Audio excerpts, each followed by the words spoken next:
99문답부터 100문답을 좀 보도록 하겠습니다. 계속해서 우리가 십계명에 대한 것을 좀 살펴보고 있는데요.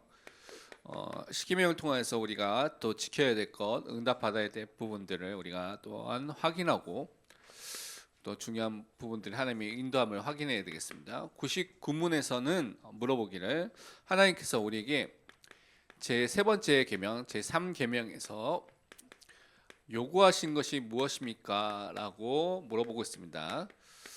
그 답을 살펴보면 또 이렇게 자세히 좀 설명하고 있는데요. 우리가 먼저 저주나 위증, 거짓 맹세를 하는 거나 또는 불필요한 서약으로 하나님의 이름을 잘못 사용하거나 신성 모독해서는 욕되게 만들어서는 안 되며 더 나아가서 침묵하는 방관자가 되어서 그와 같은 끔찍한 죄에 참여하지 않아야 된다는 것을 말하고 있습니다. 다른 말로 많은 사람이 저주를 할 때나 거짓 맹세하는 위증을 하거나 불필요한 필요한 서약도 있는데 불필요한 서약을 하는 경우가 있죠.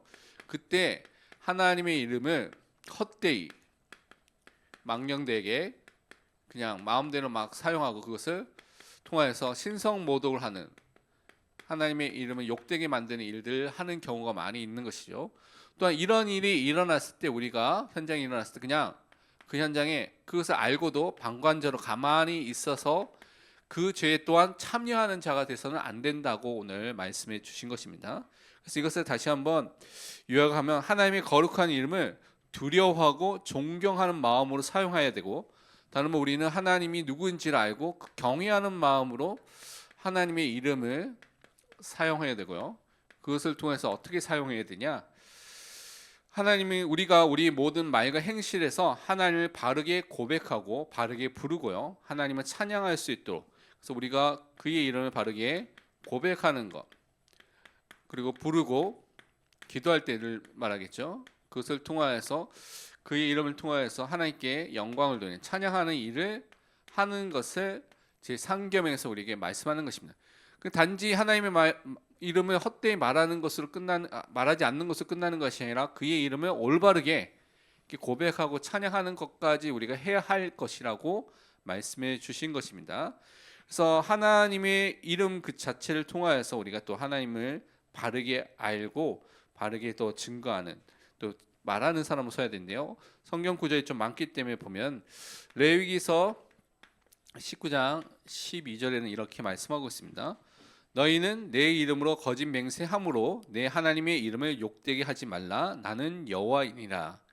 그러니까 거짓된 맹세, 위증을 하나님의 이름으로 해서는 절대 안 된다고 우리에게 말씀해 주고 있는 것입니다. 그래서 말하기를 마태복음 5장 37절에 이렇게 말씀하고 있습니다. 오직 너희 말은 옳다 옳다 아니라 아니라 하라. 이에서 지나는 것은 악으로부터 나느니라. 그러니까 맞는 것은 맞다라고 말하고 틀린 것은 틀리다고 말하는데, 이때 이 내용에 덧붙여가서 내가 하나님의 이름을 걸고 누구 이렇게 맹세하거나 이렇게 가서는 안 된다는 것입니다. 그러면서 야고보서 5장 12절에 또 이렇게 우리에게 말씀하고 있습니다. 내 형제들아 무엇보다도 맹세하지 말지니 하늘로나 땅으로나 아무 다른 것으로도 맹세하지 말고 오직 너희가 그렇다고 생각하는 것은 그렇다 하고 아니라고 생각하는 것은 아니라 하여 정죄받음을 면하라. 다른 것을 가지고 맹세하지 말라고 하는 것이죠. 우리가 서약하고 맹세할 때가 있는데 그때는 우리 임직을 받을 때, 우리 직분을 받을 때 하나님 앞에서 우리가 서약을 하는 경우가 있지만 다른 것 갖고 세상의 것 갖고 이렇게 하는 것들을 헛되이 하지 말라고 말하고 있습니다. 그리고 레위기서 5장 1절에는 또 이렇게 우리에게 말하고 있습니다. 만일 누구든지 저주하는 소리를 듣고서도 증인이 되어 그가 본 것이나 알고 있는 것을 알리지 아니하면 그는 자기의 죄를 져야 할 것이요 그 허물이 그에게로 돌아갈 것이며.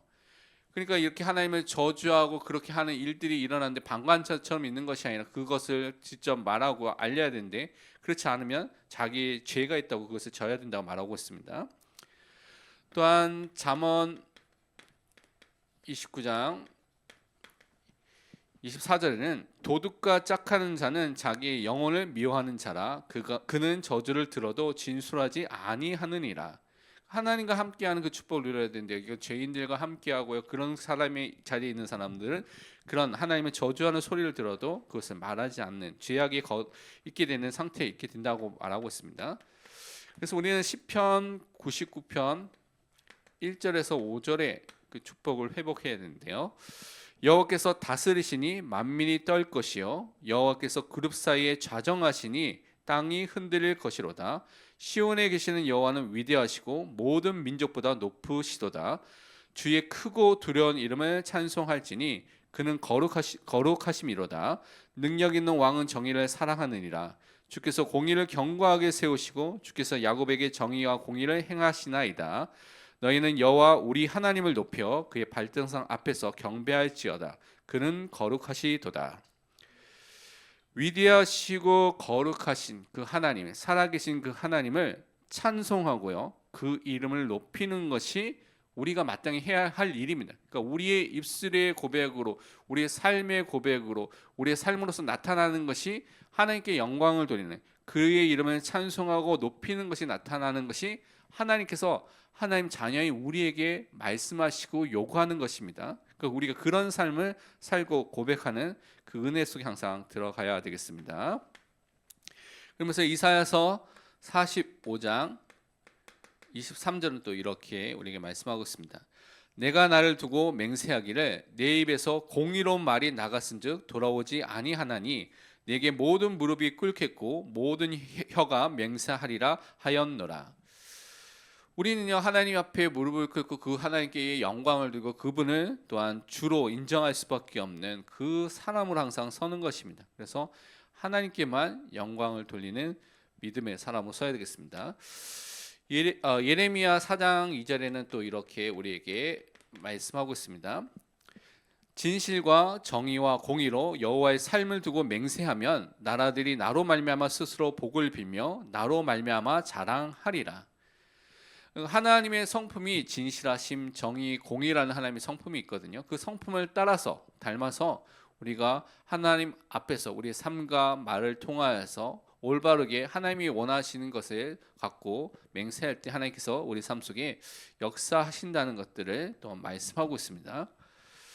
그러면서 마태복음 10장 32절과 33절은 이제 믿음을 가진 신자가 어떻게 살아야 될지에 대해서 이렇게 또 말하고 있습니다. 누구든지 사람 앞에서 나를 시인하면 나도 하늘에 계신 내 아버지께서 그를 시인할 것이요 누구든지 사람 앞에서 나를 부인하면 나도 하늘에 계신 내 아버지 앞에서 그를 부인하리라. 우리가 모든 사람들 앞에서 예수를 나의 주로 인정하고요 시인하고요 고백할 때 분명히 하나님께서는 우리 그 고백을 알고 듣고 또 예수 그리스도가 하나님 앞에서 우리를 시인해 주신다고 분명히 약속해 주셨습니다. 그래서 우리는 로마서 10장 9절에서 10절 말씀을 잘 기억을 해야 합니다. 내가 만일 내 입으로 예수를 주로 시인하며 또 하나님께서 그를 죽은 자 가운데서 살리신 것을 내 마음에 믿으면 구원을 받으리라. 사람이 마음으로 믿어 의에 이르고 입으로 시인하여 구원에 이르느니라. 아멘. 우리 삶 속에 그 우리가 마음으로 믿는 것이 사실 입으로 고백되고 나타나고 말해질 수밖에 없는 것입니다. 그러니까 우리 마음에 믿는 것, 입술의 고백이 서로 연결되어 있는 것이죠. 그래서 우리가 말을 아무렇게나 막 하는 것은 우리 마음의 상태가 우리 영혼의 상태가 그렇다는 것을 또한 보여주는 것입니다. 그래서 우리가 말과 또 마음이 하나가 되는 것이 중요한데 오늘 말씀은 정말 입술로 예수 그리스도를 주로 시인하고 마음으로 그가 죽은 자 가운데서 살아난 것, 부활한 것을 믿는 그 사람이 구원을 받은 사람이라고 말씀하고 있죠. 그래서 우리가 정말 마음으로 믿어 의에 이르고 입으로 시인하여 구원에 이르는 그 축복을 항상 누리는 믿음의 사람으로 서야 되겠습니다. 그러면서 시편 50편에 보면 14절과 15절은 이렇게 우리에게 또한 말씀하고 있습니다. 감사로 하나님께 제사를 드리며 지존하신 이에게 내 서원을 갚으며 환난 날에 나를 부르라. 내가 너를 건지리니 내가 나를 영화롭게 하리로다. 우리가 날마다 우리 입술의 고백으로 하나님을 인정하고 고백하고요. 그 하나님께 감사를 드리면서 우리의 어려움이 왔을 때 위기의 순간에 하나님을 부르는 기도하는 믿음의 사람으로 서야 되는 것입니다. 그때 하나님께서 우리를 건져 주신다고 말씀하셨고, 이 축복을 통하여서 우리가 하나님께 영광을 돌릴 수밖에 없는 그 은혜와 그 증거를 우리에게 허락해 주시게 됩니다. 그러면서 디모데전서 2장 8절에는 또 이렇게 우리에게 말씀하고 있습니다. 그러므로 각처에서 남자들이 분노와 다툼이 없이 거룩한 손을 들어 기도하기를 원하노라. 현장에서 막 사람들과의 싸움과 분쟁과 막 갈등이 일어날 수밖에 없는 상황들이 많이 있죠. 근데 그것이 아니라 진짜 하나님을 향하여서 손을 들고, 다른 말로 하나님만을 의지하고 바라보고 믿고 기도하는 그 믿음의 사람들, 그 믿음의 남자들이 서서 하나님의 이름을 부르고 영광을 돌리는 그 삶을 하나님께서 원하시는 것입니다. 그러면서 로마서에 보면 로마서 2장 24절은 또 이렇게 우리에게 말씀하고 있습니다. 기록된 바와 같이 하나님의 이름이 너희 때문에 이방인 중에서 모독을 받는도다.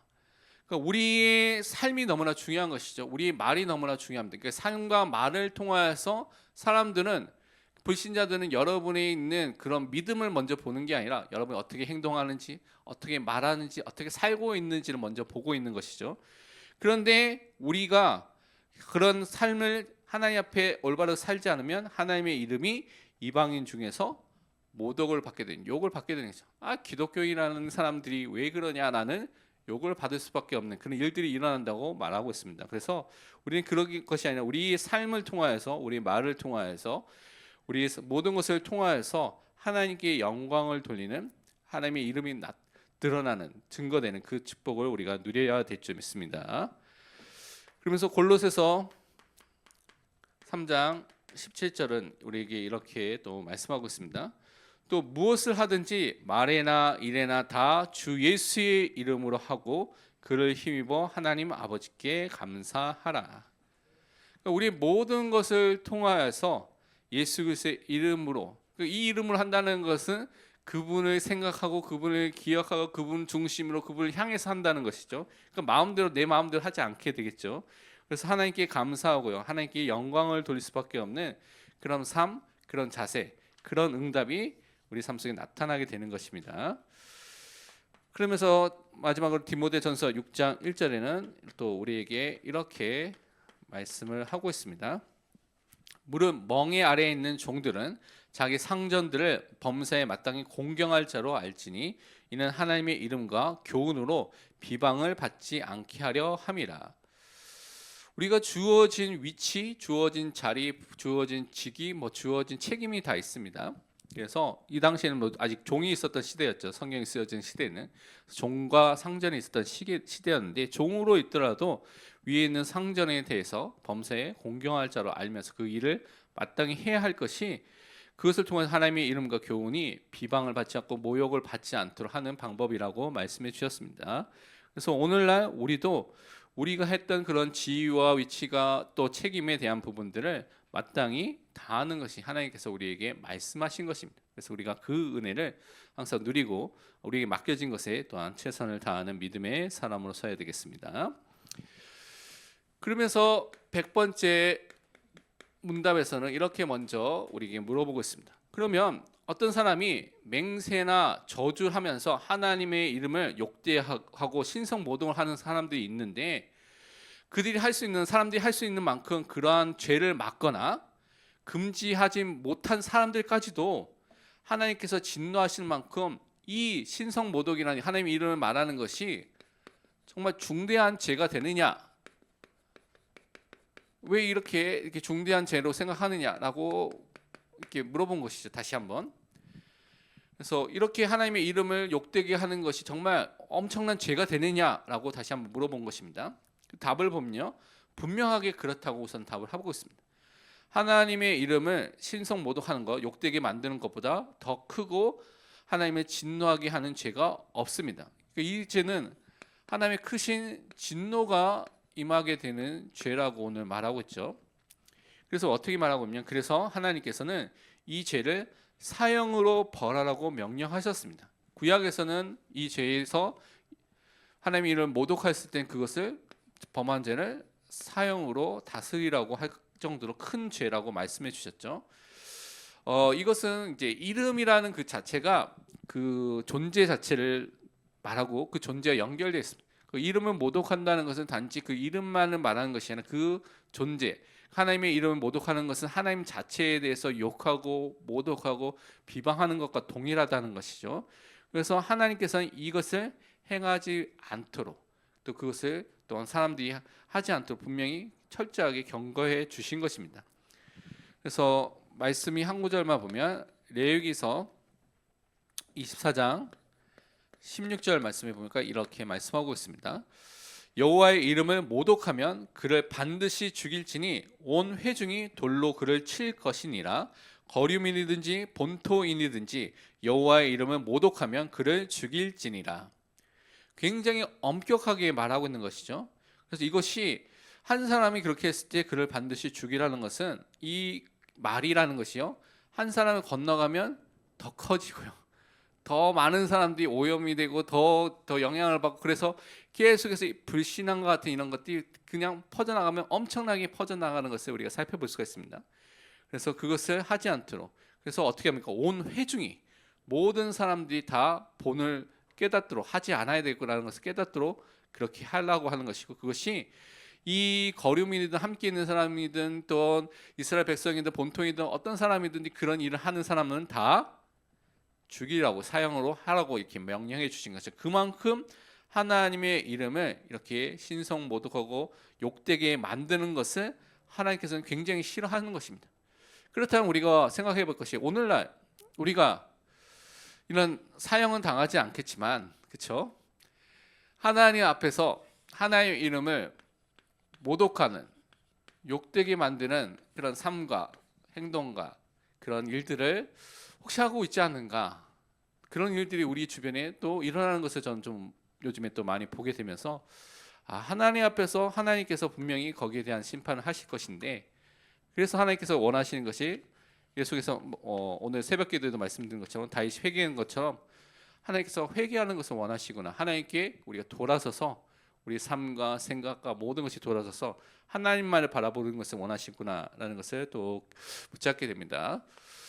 결론으로 이번 주 구역 공과를 보면 출애굽기 3장에 있는 사라지지 않는 불에 대한 부분들을 오늘 살펴보도록 하겠습니다. 이것은 이제 모세에 대한 이야기인데요. 모세가 출애굽기 3장에 그 당시에 모세의 상황을 보면 80세가 됐습니다. 지금도 80세가 노인이 있죠, 그렇죠? 나이가 좀 많고 오래 많은 장수한다 하지만 80세는 분명한 노인으로 보통 사람이 다 인식하고 있는 나이입니다. 근데 지금부터 한참 3,000년이 넘는, 지금 3,500년이 넘는 시기에 80세라는 나이는 엄청 늙은 겁니다, 그렇죠? 이 80세의 나이에 노인인 상태 속에 있습니다. 육체적으로도 신체적으로도 많이 또 어려움이 있는 상태죠. 그러면서 이 모세는 지금 도망자로 살다가 장인의 집에 와서 지금 목동으로 살고 있죠. 근데 자기 양이 하나도 없는 겁니다. 장인의 양을 대신 키워주는 일을 하고 있는 것이죠. 그러니까 이 상태 속에서 하나님께서 근데 갑자기 오늘 출애굽기 3장에 보니까 그때 하나님께서 찾아오셨습니다. 여러분이 생각하면, 우리가 생각하면 어떻게 합니까? 하나님, 제가 40세 때 좀 팔팔할 때, 힘이 있을 때, 능력이 있을 때, 눈도 밝아가서 먼 데도 잘 보이고 했을 때, 이때 찾아오실 때 왜 하필이면 이때 제가 아무것도 할 수 없고 능력도 없고 아무것도 없고 뭐 배경도 없는 이때 왜 찾아오십니까? 라고 거의 대부분 제가 보면 99.99%는 그렇게 생각하고 그렇게 말할 것입니다. 모세도 자기는 할 수 없다라고 계속 말을 했죠. 하나님이 부르심에도 불구하고. 그러니까 이런 세상적인 배경, 신체적인 상황으로는 인간적으로는 기대할 것이 아무것도 없는 그런 상황 속에서 하나님께서 찾아오시고 하나님께서 말씀과 사명을 하나님께서 주신 것입니다. 많은 사람은 초점이 나이기 때문에 내가 어떤 배경과 능력과 수준이 돼야지 이제 하나님께서 역사하시겠다라고 말하는데, 물론 우리가 준비되어야 할 부분이 있는 것은 사실입니다. 그런데 하나님께서 노인 모세에게 찾아오셔서 하나님께서 사명과 말씀을 주시면 그때부터 시작이 되는 것입니다. 그러니까 우리 생각이 너무나 나 중심으로 내 생각으로 하나님의 일들과 하나님의 역사를 딱 가로막고 있는 게 너무나 많다는 것이죠. 하나님의 말씀대로 응답을 받는다는 것을 항상 기억해야 됩니다. 그래서 하나님의 은혜로 하나님이 우리에게 찾아오셨고 이 자리까지 인도하셨다는 것을 하나님 항상 믿으시길 바랍니다. 그래서 오늘 보니까 가시떨기 나무가 있는데요. 그것이 막 지금 불이 붙어 있는 상황을 오늘 말씀하고 있습니다. 이 가시떨기 나무는요, 시내 강야에서 너무나 흔히 볼 수 있는, 그래서 너무나 흔한 존재라는 것이죠. 그래서 너무나 흔하고 가시덤불에 불이 붙어 있는 경우가 너무나 신기해서 이제 모세가 보기에 오게 되는데, 이것은 비유적으로 이스라엘이 노예된 상태 속에서 비참하고 처참한 삶, 곰핍하고 메말라 있는 삶을 상징으로 나타난다는 것을 우리가 살펴볼 수가 있습니다. 그러니까 결국은 그냥 이 상태 속에서 아무런 소망 없이 그냥 살고 있는 것들을 한편에 비유한다고 볼 수가 있는 것이죠. 이것은 신약에 있는 질그릇 같은 상황입니다. 깨지기 쉽고요, 부서지기 쉽고요, 완전히 상처나기 쉬운 그런 상태 속에 있는 것이죠. 근데 우리가 이런 상태에 있더라도 꼭 기억할 것이 우리 안에 보배를 소유했기 때문에, 보배 대신 예수 그리스도가 함께 하기 때문에 너무나 소중한 존재가 된 것이고요. 그것으로 인해서 여러분은 승리하게 되는 응답이 우리에게 임하게 되는 것입니다. 그 은혜를 우리에게 주신 것이죠. 그래서 하나님의 능력이 임하는 하나님의 자녀로 승리하게 되는 것입니다. 그래서 항상 기억할 것이, 많은 사람은 이 노예라는 현실을 보고, 목동이라는 현실을 보고 좌절하고 소망이 없고 포기하게 됩니다. 그런데 이 현실을 넘어서서 정말 하나님의 응답과 하나님이 하시는 것들 우리가 볼 수 있는 믿음이 말씀 속에서 회복해야 될 줄 믿습니다. 그래서 모세는요, 어머니 밑에 있다가 양자로서 가서 살다가 살인자 도망자가 됐고 40년 광야에서 아무런 응답이 없는 상황이 있다가 하나님께서 불러주셨죠. 그 여러분의 시간표가 언제 하나님께서 부르실지 모르기 때문에 지금의 현실만을 보고 낙심하지 마시기 바랍니다. 그러면서 이 나무를 태워야 되는데 이 불이 나무를 태우지 않는 불인 것을 오늘 말하고 있습니다. 너무나 신기한 일이기 때문에 모세가 가서 그때 하나님의 말씀을 받게 된 것이죠.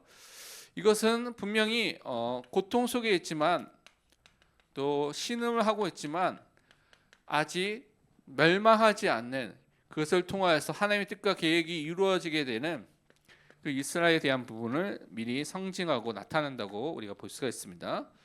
그래서 구원의 은혜로 분명히 하나님께서 그들을 출애굽하도록, 하나님의 약속대로 가나안 땅으로 다시 돌아오게 하는 그 말씀의 성취가 이루도록 그들을 인도하실 것을, 자유와 해방을 주실 것을 분명히 그들이 경험하게 될 것입니다. 그러니까 하나님의 말씀대로, 언약대로, 아브라함에게 말씀하신 대로 그것이 이루어지게 될 시간표가 오게 되는 것이죠.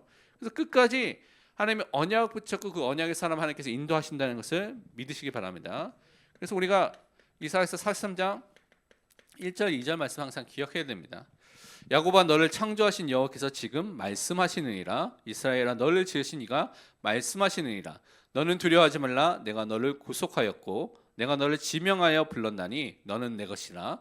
내가 물 가운데로 지날 때 내가 너와 함께할 것이라. 강을 건널 때 물이 너를 침몰하지 못할 것이며 내가 불 가운데로 지날 때 타지도 아니할 것이요 불꽃이 너를 사르지도 못하리니. 모세가, 요셉이 세상 사람이 알아주는 그런 배경과 상황 속에 뭐 있었던 상황들이 있었지만 또 그렇지 않은 상황도 있었죠. 노예와 감옥이기도 하고 가기도 하고요. 아무런 응답이 없는 미디안 4년 40년의 목동으로 살기도 했습니다. 그런데 그런 모든 상황 속에 위기가 오더라도 함께 하시는 하나님이 있기 때문에 분명히 하나님의 뜻과 계획이 이루어지도록 우리를 인도하시는 것입니다. 그래서 그것을 우리 항상 바라보고 믿는 것입니다. 그러면서 고린도후서 잘 아는 4장 8절에서 9절 보면 분명히 질그릇 같은 상황 속에서 그것으로 끝나는 것이 아니라 사방으로 우겨싸움을 당하는 일이 일어나도 쌓이지 않습니다. 답답한 일을 당하여도 낙심하지 아니하고요. 박해를 받아도 버림받지 아니하며 거꾸로 됨을 당하여도 망하지 아니하게 됩니다. 우리 안에 있는 그 예수의 생명을 나타나기 위해서, 하나님의 능력이 나타나기 위해서 하나님께서 우리 삶 속에 역사하시는, 우리를 승리하게 하는 응답이 나타나게 되는 것입니다. 그래서 그것을 믿는 믿음의 사람으로 서시길 바랍니다. 그래서 우리는 무엇을 붙잡아야 되냐면 하나님의 임재, 하나님께서 함께 하심을 나타내는 그 불을 통하여서 하나님의 축복을 확인하고 누려야 되겠습니다. 하나님께서 지금 그 불꽃 가운데 임재하셔서 여호와의 사자 또 하나님께서 그에게 말씀하셔서 이 모세에게 출애굽에 대한 말씀을 주시고 그 말씀을 너를 통하여서 이루겠으니까 지금 출애굽을 할 일을 바로 앞에서 가서 하라는 사명까지 주신 것이죠. 하나님께서 여러분을 불러주셨기 때문에 하나님께서 그 말씀을 주시고 여러분에게 그 사명을 주시면서 그것을 이루시도록 인도해 주실 줄 믿습니다. 그러니까 우리의 힘으로 안 되기 때문에 하나님의 능력을 보여주신 것이죠. 분명히 불에 타야 되는데 불에 타지 않는 나무를 통하여서 하나님의 능력을 보여주시면서 또 모세가 계속 의심하니까 여러 가지 지팡이를 던져봐라, 손을 넣어봐라 그러면서 하나님의 뜻과 계획을 능력을 계속해서 보여주시는 것이죠. 엘리야가 갈멜산에서 바울과 아세라 선지자와 전투했을 때 850대 1 숫자로 보면 말이 안 되죠. 850명과 어떻게 우리가 한 사람이 싸워서 이길 수가 있습니까? 근데 850명이 있더라도 8,500명이 있더라도 다 가짜 우상을 섬기는 사람과 하나님을 믿는 사람의 싸움은 되지가 않습니다. 하나님의 능력이 나타나서 불이 내려서 제물과 제단과 자단에 있는 또 물을 다 태우게 되면서 하나님의 살아계심이 증거되는 역사가 나타나게 됩니다. 그래서 그것을 믿는 믿음의 사람으로 서시길 바랍니다.